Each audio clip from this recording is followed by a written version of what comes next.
And here we go. So welcome everyone again to the reading of Breakfast Moon as part of the Bay Area Science Festival. Again, I'm Anna from the Astronomical Society of the Pacific, or ASP for short, and we're an organization based in San Francisco, and we love to help people learn about and get excited about astronomy and space. And we're hoping to do that for you today. Um, we're going to be reading a book, and this is part of a program we do every month, um, Astronomy at Home Storytime. So if you'd like to join us for more Storytime programs, you can go to our website right there, astrosociety.org/storytime. We hope you'll join us again. Today, we're going to be reading the book Breakfast Moon, written by Meg Gower. Can you wave again for us, Meg? And illustrated by David Barker. So they're with us today. And after we read the book, we'll be talking to Meg and David. Reading the book today is Theresa Summer. Theresa works with me at the ASP, and she and I helped to create this book. So when we talk to Meg and David afterwards, we'll talk about the process we went through to create this book. So are you ready to hear the story? All right, I'll just bring the book up, and then and Theresa will read it for us. Hi, everybody. It's great to see you. I see a lot of familiar faces and a lot of new faces. And I love this book. It's a really fun book, so I hope you like it too. It's called Breakfast Moon. And as Anna said, it's written by Meg Gower and illustrated by David Barker. And here's the first page. There's the dedications for Tabitha from Meg and for Linda from David. Day 1, Tuesday. "Wake up, May," my little brother shouted. "The breakfast moon is here." I jumped up to find the moon. I wondered what shape it would be. The moon had been full a few nights ago, so now it would be in the morning sky. I saw it right away. "What breakfast food does it look like, Arthur?" So that's the game they have. They try to find a breakfast food that they can eat like the breakfast moon. "It's a hat," said Arthur. "You can't eat a hat," I said. "It looks more like a fried egg to me." Mom and Dad agreed, so we all ate fried eggs for breakfast. "Let's make a breakfast moon journal," I said. "What's a journal?" Arthur asked. "It's a notebook where you write and draw what happens every day," I explained. And there's their first journal page where they drew what they saw and what time it was. Day 2, Wednesday. "I found the breakfast moon," Arthur called out before I was even out of bed. I didn't see it right away because the sky was dotted with clouds. The moon was playing hide and seek. "Can you see the moon?" "It's around the clouds. Right over there is the moon." "Did you find it?" "Let's see what shape they think it is." Arthur pointed at what I thought was a cloud. "There," he said. "It looks like my turtle." "We're not eating your pet for breakfast," I said. I tipped my head. The moon looked like a bowl to me. "What's for breakfast, May?" asked Dad. "Cereal." You see how it kind of looks like a cereal bowl? We can see on the next page too when they share their journal. Right, there's the turtle that Arthur thought it looked like. And it's the same time. They're looking at 7 o'clock each day. And look, they made day 1 and day 2 for the moon shapes on this page. Very cool.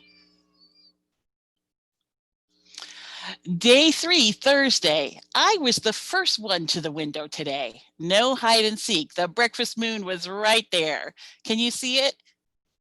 It's very easy to find right now. It looked like half of something. Waffles, I shouted. But Arthur had a different idea. What do you think Arthur thought the moon looked like? Yeah, it's got that same half shape. It's the boat. I was starting to see a pattern. Can you tell what it is? Let's look at the moon shape so far. Day 1, day 2, day 3. That's where we are.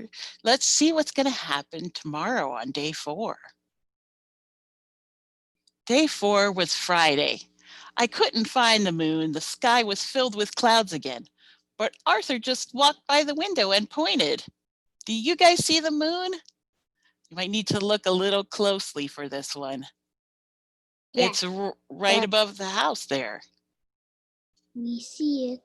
Oh, great. I'm glad you see it. Yay, my boat has a sail, Arthur giggled. And then I saw it, and toasty, warm, creamy, and buttery. I wonder what the moon will look like tomorrow.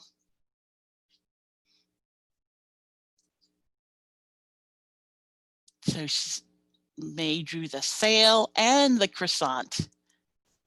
I wonder if you guys have had a croissant before. It does have that same crescent shape that the moon has. Kaboom! Crashing thunder woke me.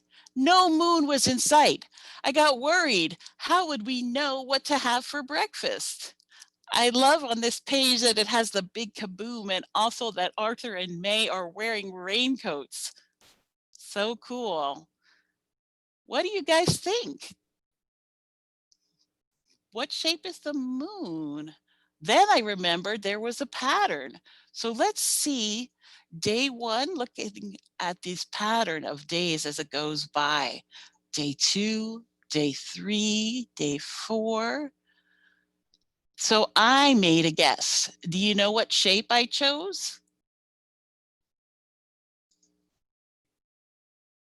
A lot of people think the moon is a big round moon all the time, but I think it looks more like this green one that's like, yeah.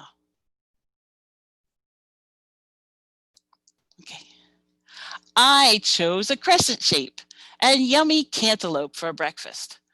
Arthur must have been thinking about the patterns too, because there is his sail and also all of the fish that are jumping in that pattern.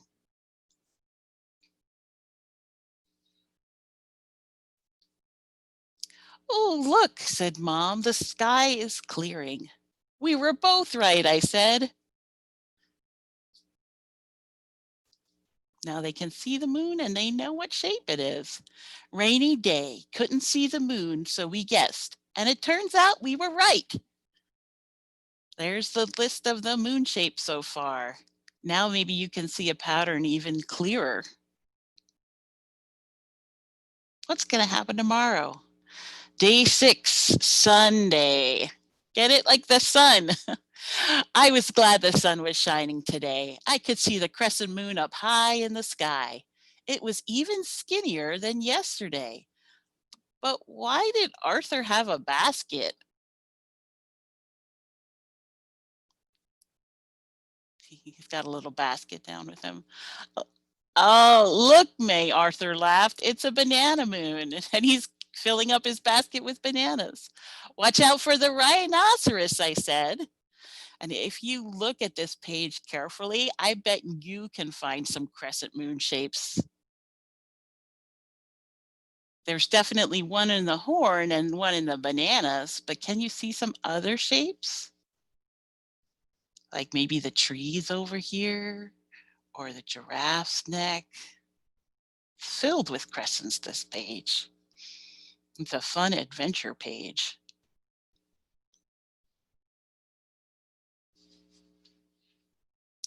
And here is their moon shape so far. When we look at all of the days we've seen so far, the moon seems to be getting skinnier and skinnier. I wonder what's going to happen tomorrow.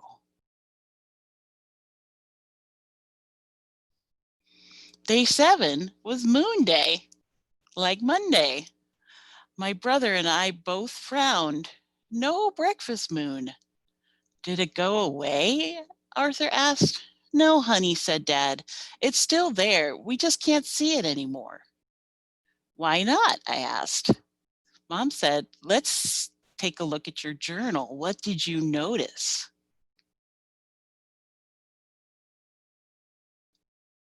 The moon got skinnier, said Arthur. Do you think it was really getting smaller? Dad asked. No, we both said. We knew that the moon was a big rock that didn't really change size. So somehow we were just seeing less of it.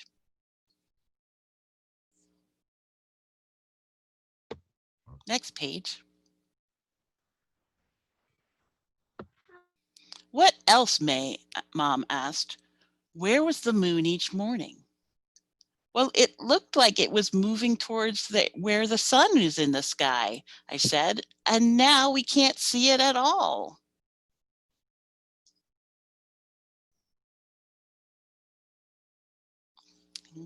If you look, oh, can we go back to that page one more time?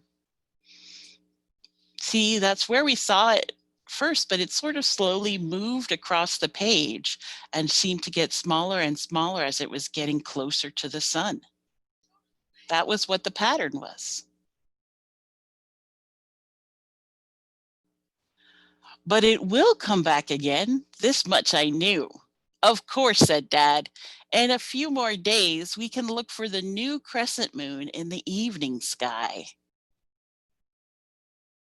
There they are having their breakfast foods. Yay, said Arthur.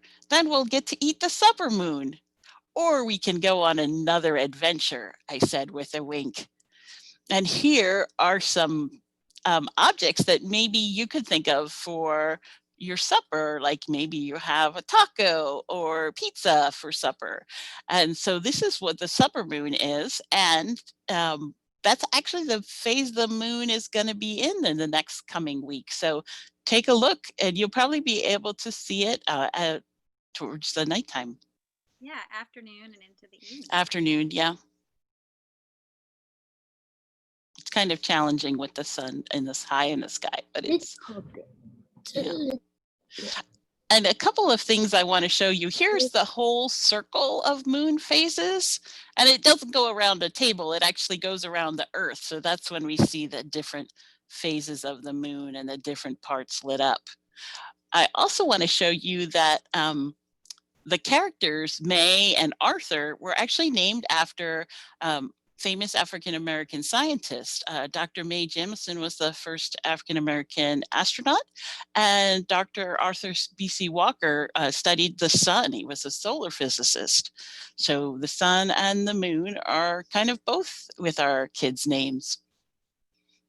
And Anna, do you want to talk about the size of the moon, why we picked the size of the moon? We'll talk about that in the second half. Okay. That part for now. And then if you buy your own copy of this book, which I'll mention, it has these journal pages in the back, but they're also available on our website to download. So I'll tell you more about that. And if you want to keep your own moon journal, just like May and Arthur in the book, you can download those from our website or just keep it in your own notebook as well. Different way for journaling. And that's the end of the book. Thank you so much for reading, Theresa. Oh, you're welcome. I really like this book, Anna. Me too. And thanks so much for joining us and sharing it with me. Yeah, thanks everyone for coming. So I want to talk now a little bit about observing the moon, right? So May and Arthur in the book look for the moon every day and they notice the shape and they wrote down and drew what they noticed about where it was and what it looked like, and what time they saw it. And that's something that you can do as well. So just want to let you know that if you want your own copy of this book, it's not available anywhere except from the ASP. So if you go to that website, astrosociety.org/breakfastmoon, you can get your own copy. And I see at least one person in our audience who has her own copy. So I'm glad to see you're reading along. Yeah. Hi, Jane and Ada. And we hope that this book inspires you to observe the moon yourself. So a lot of times we notice the moon when it's big and full. Like here's a photograph of the full moon rising over San Francisco, right? And when it's when it's rising and near the horizon, sometimes it looks really big next to the buildings and things like that. Right. And so a lot of times we think of this big full moon, and you'll be able to see a big full moon in about a week. You'll see more of a big full moon. But we can see the moon when it has different shapes and when it's there at different times of the day. So today, or maybe like tomorrow, if you look in the afternoon sky, you'll see a moon like this. So sometimes we see the moon during the daytime. Have you ever seen the moon during the daytime? Yeah, sometimes we see it in the morning, sometimes in the afternoon, sometimes at night. It just depends on what phase the moon has. So right now is a great time to look for it in the afternoon sky. May and Arthur looked for it in the morning sky, and that's what we could have done like last week, but this week is a great time to look for it in the afternoon sky. So this afternoon, for those of you in California, it's still morning time, so you could go outside this afternoon, look up in the sky and see if you can find this moon.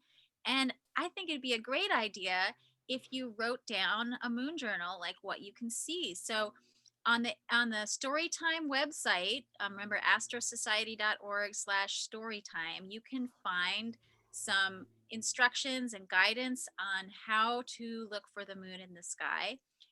And you can download these moon journal pages if you want to keep your own, just like May and Arthur did. But like I said, you can also just do it in your own notebook that you have. So I hope that just like May and Arthur, you go out and observe the moon. I wanted to let you know before we start talking to Meg, the author of this book, and David, the illustrator of this book, I wanted to let you know that we're doing story time again next month. And next month, we'll be reading a book called Sarla in the Sky, written by Anjali Joshi and illustrated by Lisa Kurt. And that's going to be on Tuesday, November 10th at 11 a.m. Pacific time. If you want to find out more and sign up, it's not there quite yet on this webpage, but this is where you go to find out more information, astrosociety.org/storytime. So we hope to see you again next month in November. And again, if you want your own copy of Breakfast Moon, or you just want to find out more about Breakfast Moon, go to astrosociety.org/breakfastmoon. Great. So now this is a special extra piece. We're going to continue on now that we've read that book and let you know where you can get your own copy.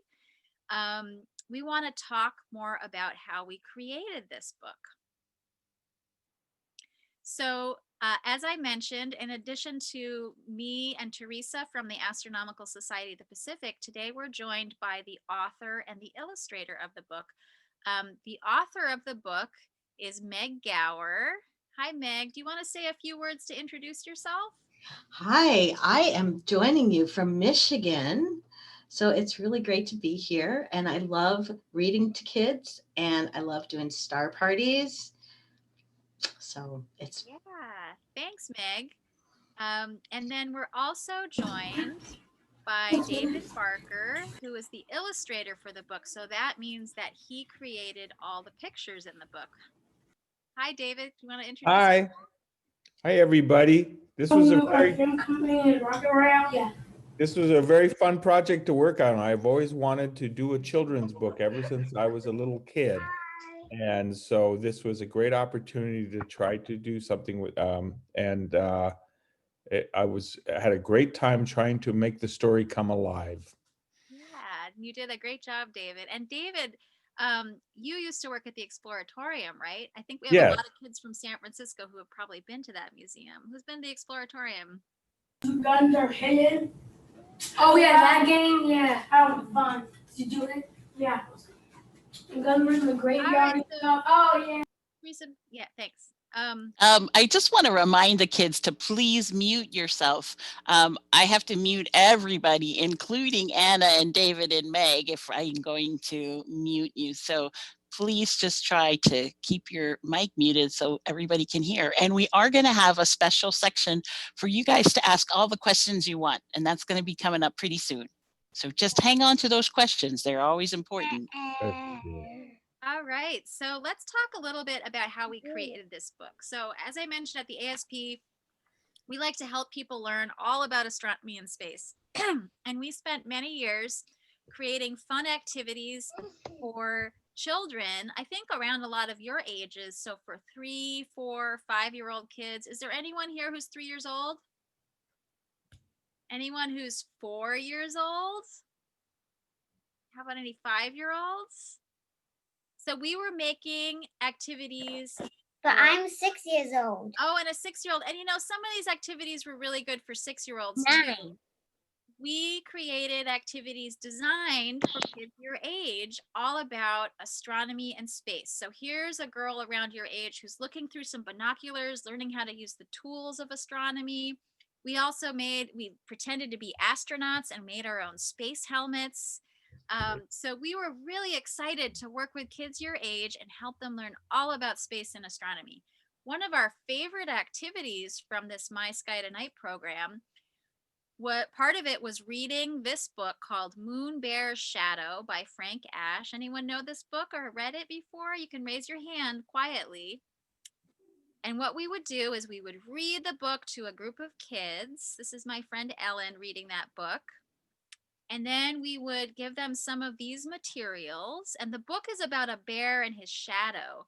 So we'd hand out these materials and kids would experiment with making shadows, just like Bear had a shadow in the book. And we had a lot of fun with this one. And the teachers loved this one, and the kids loved this one. And it got us thinking, you know, we read a book as part of this activity. Can we have other activities with books that help kids learn about space and astronomy and science? And so we decided we wanted to make our own book. Now, Meg, our author of our book, is one of the educators who participated in this program and learned all about how to teach kids about astronomy. And she did a class with us to learn about how to do this. And part of that class was to observe the daytime moon, just like Meg and Arthur did in the book. This is So- actually a picture outside of my house. That's my Yeah. neighbor's house across the driveway. And this was the journal, the entry that I did when I made my own moon journal. And I saw this moon moving across the sky over my neighbor's house. Yeah, this is really, I'm so happy that you did this, Meg, and had this really nice illustration. So that's where you saw the moon up here. And then these are the pictures you drew. So you kept your own moon journal. So this was before the book, but this is when Meg was starting to get the idea for the book. Do you want to talk about these ideas, Meg? Sure. So we were in a chat with Anna in a Zoom call like this. And in the sidebar, just like some of you are chatting and saying hi, people were chatting. And we were talking about the daytime moon. And one person said, "Oh, down here, I think she was from South Carolina." She said, "We call that the breakfast moon." And I typed into the chat, I said, "That sounds like the name of a children's story." And somebody else typed, "Somebody should write that story." So I thought, well, maybe I'll write that story. And so I started trying to think of foods that looked like the moon. And this is what my little sketches, I'm not as good as David, of course, but I started drawing out some things that might be foods. It's still good to write down and draw out your ideas, right? Mm-hmm. Kind of what we're doing in the journal as well. So then Meg got thinking about, what do the different phases of the moon look like, right, Meg? Right. And I had a 4-year-old daughter at the time, and she was very helpful in figuring out. She had ideas like some of them, crescents might look like a cradle. She saw lots of pancakes with blueberries, and she even saw a seal. I love this one, the picture of the seal. Can you see that in day one, how the craters on the moon look like dots at the nose? I think that's so cute. And an early version of the book, we had a pancake, and then we ended up going with that fried egg and the helmet. I really like the moon being a soccer ball that got squished a little bit. So day 2 is the one where we had, I think, a bowl of cereal in the book, but we had some other ideas also. A basket, a turtle, football. And then this is the one where we had half a waffle and the boat. What other shapes does that look like? This is the one where my daughter thought it looked like a cradle, which is why I put that picture in there. Yeah, there were lots of ideas for shapes. We ultimately decided to go for breakfast foods, and then Arthur, of course, had his animal adventures. This is the one where This one was easy for me because I'm actually a sailor. I do a lot of sailing. So when I saw that shape, I thought, oh my gosh, that's actually got to be the jib of the sailboat. Nice. Whoops.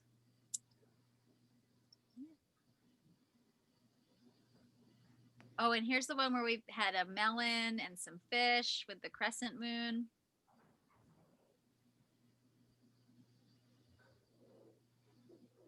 And then that thin crescent, we picked a banana and a rhino horn. But remember, we had those giraffe necks. So lots of fun imagining what shape does the moon look like, and what object has that shape. So when you keep your moon journals, you could do the same thing. So this is the ones that we actually picked for the book. You might remember we had an explorer's helmet and a fried egg, a bowl of cereal and a turtle, a waffle and a boat, a croissant and the sail of a boat.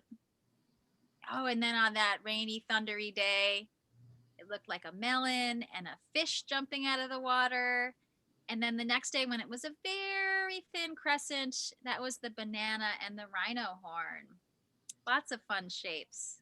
And so Meg had the idea for the book, and she worked with me and Theresa and some of the other scientists and educators at the ASP so that we could make sure we got the moon phases just right. And we worked with David to help us create these pictures. Do you want to say anything more about the pictures, David? Yeah, I think if you've ever read a book that is just words, you have pictures in your mind about the people in the book, what they look like, maybe what they wear, what their home looks like, and how they would act. And then you just try to draw what you think, what you imagine in a way. And you can do this yourself. You can make up a story. Maybe it has you and your friends in it and something you do every day, maybe playing with your pets or riding your bicycles or exploring the neighborhood. And then say, okay, what does the image in my mind look like? And I'll draw it. And each page can be a part of the story until if you continue with that and tell the whole story, then you have a book. So you can make your own book anytime you want. And that's basically what I was doing. And so I encourage you to do that. Get a bunch of sheets of paper and so on, and think of a story that you would like to tell. And in the story, maybe your friends or your parents will be in it, and something you'd like to do. And then draw a picture to tell the story It's very easy to do, and it's really a lot of fun. And then you can share the book with your friends, and they can read the story along with you and see your story. I want to point out in the book, Meg is holding up the book right now. yeah, if you get your own copy of the book, there are so many fun things to find that David put in here. Like each day, the kids' t-shirt changes, and May always has something space related, and Arthur always has something animal related. So that's really fun. So here, May's got a rocket ship, and Arthur's got a lion. And then on this page, let's see. Arthur's got some flamingos, and May has got the planet Saturn. That's awesome. One of the things I loved in the book was the Saturn clock. I wish that was a real clock that I could have in my house. Oh, Meg, do you want to hold that up? Show them the Saturn clock from one of the early pages? Meg, I'm sorry, I said May. your That's name, okay. I'll be May. the character's name. Yes, the Saturn clock is there. So when Meg and the others were telling me the story, I thought, well, it sounds like May is really into space. So I tried to make her, all the things around her be sort of space related, because she liked to look at the stars and the moon. And Arthur always seemed to be into animals. Maybe he would watch Animal Planet all the time and so on. So that's why he always has animals on his t-shirt, and has in his imagination, he thinks about going to a place where there are rhinoceroses and giraffes and flamingos. Yeah. So I just want to talk a little bit more about our process for creating the book. So like I said, Theresa and I worked together with Meg and David, as well as some of our other friends who work at the ASP. And we created a version of the book, right? Meg wrote the story and David drew some pictures, and then we took the book to some libraries, to some preschools, and we read it to groups of children. And so like here I'm reading the book, and I think Theresa might have come along with me, and Theresa watched the kids as I read it and took some notes, and we noticed how they reacted and if they liked the book, if there's certain parts that they liked more than others. And then based on that, we would make a new version of the book, and create new illustrations. And David was great. He made pictures and then he was able to change the pictures, and Meg would make some changes to the words, working towards making the best book possible that kids would really like. Here's some diagrams. We went through this process times where we would make a copy of the book. We would read it to some kids, and we would read it each time. We would read it to 3 different groups of kids. And then depending on how they reacted, we would make some changes to the pictures, to the drawings, to the words. And also we were looking at making sure that we got all the moon phases just right. And through this process, we made some changes. Like, for example, remember that day when there was a big thunderstorm? That was something that came out of all this testing, because we realized the kids wanted something exciting to do in the book. I remember that. We looked a lot to see if the kids, sometimes you're scooching in because it's so exciting, and other times you're talking and saying, oh, I saw a moon like that. And so we noticed all of those things for when the kids were really excited and engaged, and we used that to help make a better book. Yeah. And this was one of the exciting things that we added. This page was one of the most fun to do. I love, David, how you added the kaboom there. It's a fun one. And like Theresa said, the rain gear that the children are wearing. And all the trees are blowing in the wind. Yeah. And the tires swing too. So Theresa already mentioned this, but the characters May and Arthur are named after scientists. And we know that people of color are often not shown in children's books. So we wanted to make sure that we did that in our children's book. And so our characters are African American, and they're named after these scientists. Mae Jemison, who was an astronaut, and Arthur B.C. Walker was a solar physicist. So that was something important to us that we chose on purpose. Of who I were would the just- characters in our book. I see some names here in the pictures that I'm seeing in the gallery that were my original names. So my original names were Jamal and Jamila. And I see some people here with those names. So that's kind Oh, of cool. that's so great. Yeah. Yeah, some of the early versions of the book, those were our characters' names. Yeah. And then another thing that was really important to us when we were making the book was that we wanted to get the astronomy right.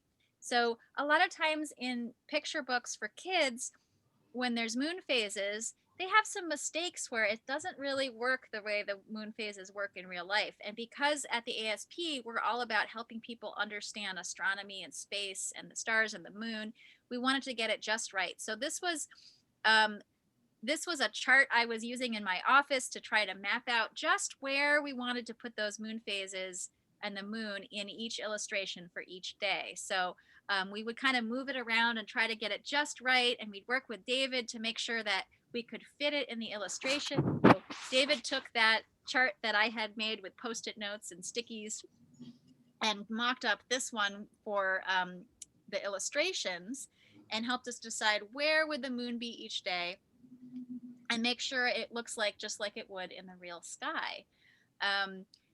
One choice we made though to make it not quite like it is in real life is we made the moon in the book a little bit bigger in the sky in the book than it would look in real life. And this is because we thought it was important in the book that we could notice the shape of the moon. So we made it a little bit bigger so it was easier to see. But in real life, and here's something you can try, when you go outside and see the moon in the sky, if you close one eye and hold out your arm and hold up your pinky, you can actually cover up the moon just with the tip of your pinky. Sometimes when it's big and full, you wouldn't believe that, right? You think, oh, it looks so big, but you'll be able to cover up the moon with your pinky finger. So give that a try next time you see the moon. And after all of that, reading it to kids and making changes and reading it some more and making some more changes, we got all the words and pictures just right. We sent it off to a publisher, and then a few months later we got that book shipped to us. And so now that's the book that we have that we can send out to kids all over the country, even all over the world. This is Meg's neighbor a few doors down, right, Meg? What's your neighbor's name? This is Phoenix, my neighbor. Phoenix. Yeah. So here's Phoenix with his copy of the book. And like we said, if you want to get your own copy, you can get it from us at the ASP, astrosociety.org/breakfastmoon. So that is what we did to create this book. It was a lot of fun. And I think at this point, if anyone has any questions for us about Breakfast Moon or about astronomy or about how we made the book, you can let us know. So maybe we could just have one person at a time. And kids, if you remember about raising your hand, that makes it a lot easier for us to see who to call on. So just raise your hand.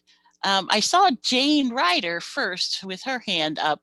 So I'm gonna see what your question is, Jane.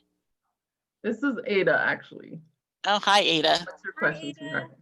So, my question is,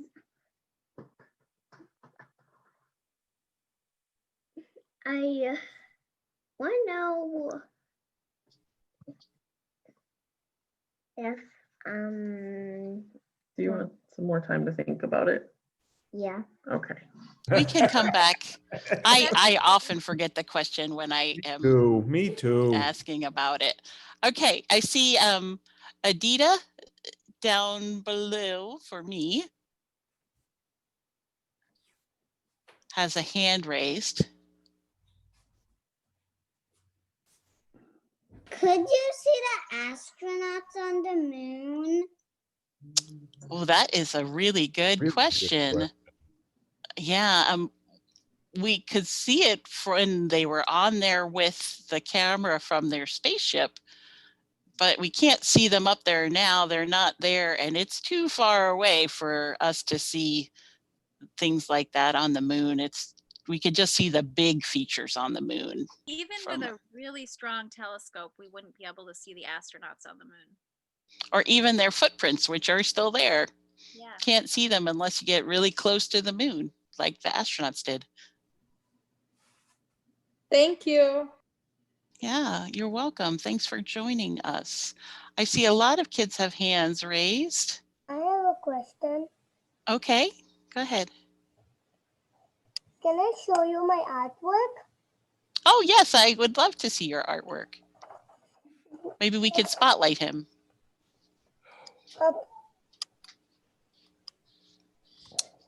Oh, you made a lot of drawings. It's actually like just one thing, but we draw it in different ways. It's my shoe. Your shoe. Wow. Oh. But actually the filling is different.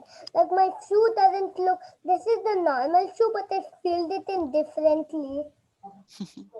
David, do you You have any could be a comment on very that? good illustrator. Yeah. And maybe that's the start of another story. You could make your own story. Have you thought about doing that? I already made thousands of stories. Probably. Thousands. Not thousands, about like 2 or like 15 or something. That's wonderful. Well, keep doing it. It's really fun. Thank you. You can share it with your friends. And thank you for sharing it with us. I'm gonna wait just 1 second, because someone has their hands raised for a long time. So then we'll get back to you in just a second, and we're also going to visit back with Jane. So okay, Jane, go ahead.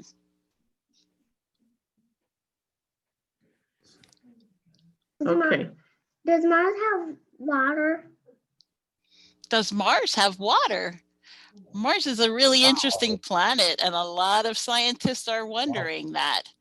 We don't know for sure, but it certainly is something that would be great to know about. And I think that there's lots of signs that there is water on Mars. But we are working on that. Yeah, it's a big question. Yeah, current problem that we're looking at. Maybe you will be the one to find the water on Mars. Ah. I see Ida down there has a hand raised. Starry. Ah, Starry, is that your stuffy? Very cool. Now you're kind of making it a shooting star. Yeah. Thanks for showing us. Comet. Okay. Let's see who else has a question. I see a question in the chat from Presley Jones. How and who named the book? And I think that's a question for Meg. Well, ever since the person in the chat said we call it the Breakfast Moon, I knew the book was going to be called Breakfast Moon. So it's some person whose name I don't know that I met in a group like this. And she named the book. Yeah, it was a class that we at the ASP did to help educators like Meg talk to kids about astronomy, and she connected with one of the other people in the class and they gave her the idea. So you never know where a little comment and idea will take you. It's true, you just got to be open to inspiration. I see Shreya has her hand raised. I wanted to ask, if we were in space, like the moon has different phases. In space, would the Earth also look like it has different phases? Wow. Yes. Wow. That's a really great question. Do you want to take that, Theresa, or? Sure. Where would you be in space is the question, because sometimes you could see phases from different spots in space. So what if we were standing on the moon? Oh, go ahead, Shreya. Yeah, we see the phases of the moon? So from the moon, would we see phases of the Earth? Yes, we would, and we did. As a matter of fact, the astronauts took pictures of the moon, of the Earth rising from the moon. It's called Earthrise. You could Google that. It's a beautiful picture. It is, sometimes here on Earth we have all of these divisions and disagreements, but from the moon we're just one beautiful planet. And I could pull up that image. Oh yeah, that's a great idea. Just from the internet. There's another question in chat here. It says, what are the strongest signals that can reach the moon? Like when we're talking on the radio, on our telephones, can those signals reach the moon? Yeah, you know what? We even had radio waves bounce to a mirror and then back to Earth. And that way we could find out how far away the moon was. So there's lots of signals we can use with light. Not quite sure what you mean by strongest signal. Can you tell me a little bit about that? Mostly like how clear the signals are. Oh, I get it. Yeah. We could beam radio signals to the astronauts on the moon so that they could converse and talk with the people on Earth. They also could beam back video signals so that we could watch what they were doing. So those are the two main kinds of signals that they use to communicate back and forth between the astronauts on the moon. Oh, there's the picture of the Earth phase. How you don't see the full round Earth. Thank you. Thank you for your question. That was a great question. So this is like a gibbous Earth. You know, when the moon is more than a half, it looks a little bit fat like a football. That's called gibbous, and that's what we see here for the Earth. The part down here that we can't see, it's nighttime there on Earth, and the part that we can see is the daytime part. And it's the same with the moon. The part that we can't see when it's like a crescent, it's still there. It's just that it's dark because that's the nighttime side of the moon. Just depends on what angle we're looking at it from. Thank you. It looks like a taco. Yeah, that does look like a taco. In the book, it was the fried egg, but yeah, it definitely. Supper moon ideas, I think. Yeah. Can I show you something? Sure, go ahead. And then we're going to have Matt because he also had his hand raised.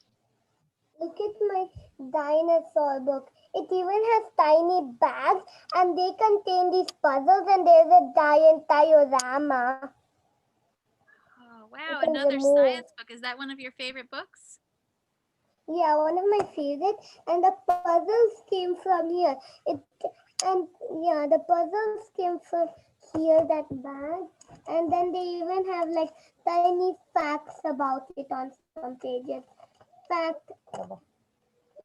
they have a fact about T-Rex. Probably I skipped that page, and then they have a fact of. Thank So you cool. for sharing that with us. That's so great. Books are a great place to learn about science. That's why we decided to create a book about the moon phases to help kids learn about that science. Matt, did you want to say something? Go ahead. How does the moon change shape? Oh, that is a good question. You know, we didn't talk about why the moon changes shape in this book because it's kind of hard to understand without having some models to use.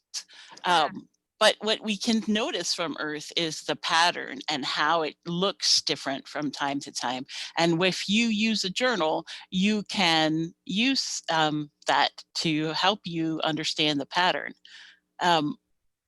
We can say that the light from the moon is actually sunlight. And so half of the moon is lit up and it's daytime on that side of the moon, and half of it is dark where it's nighttime on that side of the moon. Sometimes we see only the bright daytime side of the moon, and that's the full moon. Sometimes we see part of the daytime and part of the nighttime, and that's when we see different shapes of the moon, a crescent or a gibbous. So we're just seeing different parts of the moon lit up. By the sun. And it And I really just depends where it is in relation to the Earth, because the moon goes in a circle around the Earth. Go ahead, Theresa.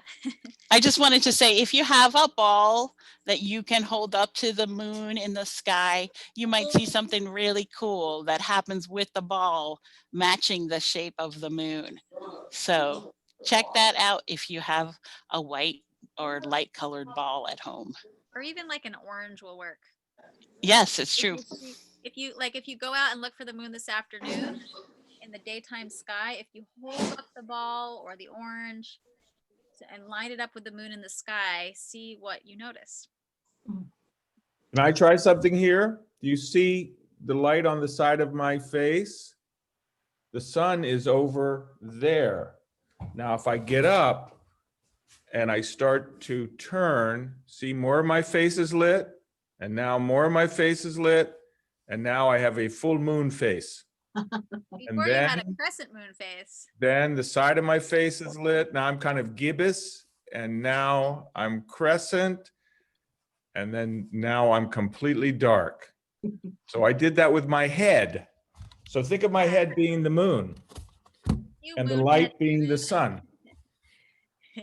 Thanks, David. That was a nice image. It's okay if this doesn't kind of make 100% sense, because it's really something that when you're in 3rd and 4th grade, it will start to make sense. And it's something you could study your whole life and still keep learning more about the moon. I see Divya has her hand up. Do you want to ask a question? Are you guys astronauts? What about astronauts? She wants to know if one of you is an astronaut. Oh, I wish. That would be so fun. None of us are astronauts, but I think that would be really fun if we could go to space. Do any of you want to be astronauts? Do you want to be an astronaut? So how do you study the moon? Well, there's lots of physics and math and science we can do with the moon. And with our eyes, David's saying. And there were astronauts that went there, and they brought us back some presents. They brought all of the Earth's and moon rocks that we still get to explore and examine. And if you work in a lab, you can actually see some of those moon rocks up close. And there's a lot of science centers that have moon rocks. But the easiest way to study the moon is to go outside and look for it in the sky. And if you keep a journal like May and Arthur did, you will start to notice more stuff about the moon that maybe you didn't notice before. So I'd say that's the first step, and anyone can do that because we can see the moon from anywhere on Earth. And I then see you already maybe printed out your journal pages. Wonderful. And then maybe you Yay. look at the moon with binoculars so you can see it up closer. So you're using a tool to get more information about the moon. And then maybe you look at the moon with a telescope, which is even stronger, so you get even more information. And then if you want to get even more information than that, you make a spaceship and you go to the moon so you can actually be there. So that's how we understand about things. And you know what? There's a lot of astronomy clubs all over the US, and here in the Bay Area, there's 5 or 6 astronomy clubs that you can go to and learn more astronomy and look through telescopes. You don't have to own one. You can actually just go and look through someone else's telescope. Mm-hmm. Anna said you could see the moon all over the world. And I just wanted to ask you guys, do you think if I was in, let's say I was in Japan and somebody else is in California and then I am in Michigan, do you think we all see the same moon? Raise your hands. Do you think we all see the same shape of the moon? Or do you think we all see different shapes of the moon if you were at different places on the earth? Raise your hand if you think they're different. All right. Theresa, could you tell us what the right answer is? Well, it's kind of both. It's still the same moon and it still has the same shape, but somewhere, depending where you are on the earth, you might see what it in a different, like upside down, or what is right side up to you might be upside down to someone else. There isn't a right side to space, or upside or a downside to space, but where you're looking at the moon makes it look very different. Anna, you want to say anything more about that? That sounds about right. I will say that we're getting up to the top of the hour, so we maybe have time for one more question, and then we'll have to wrap up.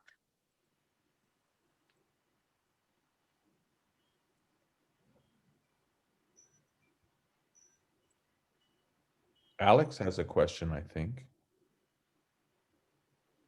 I have a question. How do you use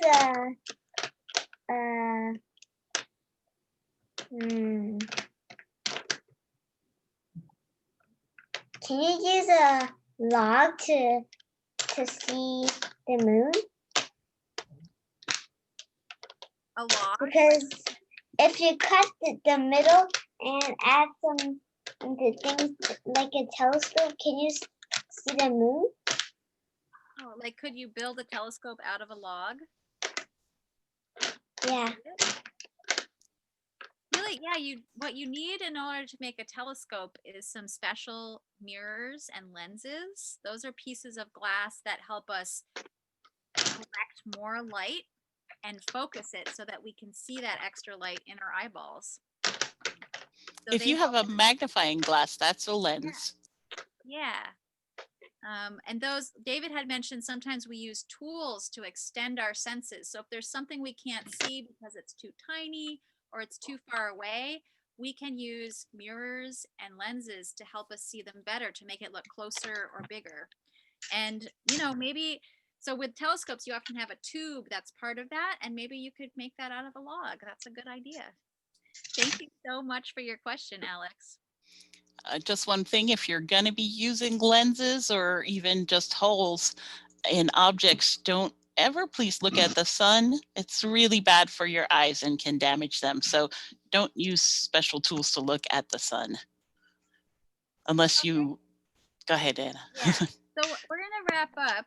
And that's right, Theresa. Good advice. Don't use any of those lenses or mirrors to look at the sun. So again, thank you for listening to our story, Breakfast Moon. And I'm so happy that Meg Gower, the author, and David Barker, the illustrator, were able to join us. And Theresa, Summer, thank you for the wonderful reading. I'm Anna Hurst from the Astronomical Society of the Pacific. It was so fun making this book and sharing it with all of you. And again, this is the website where you can learn more about it and order your own copy if you'd like. Again, next month, our story time will be Sarla in the Sky on November 10th. So go to this website to learn more and sign up.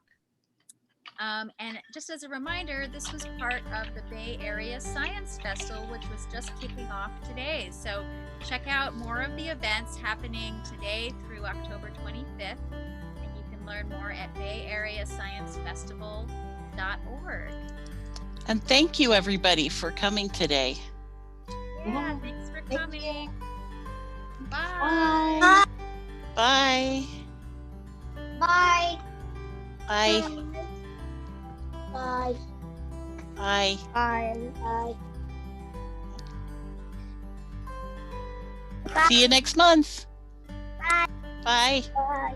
Bye. Bye. Bye.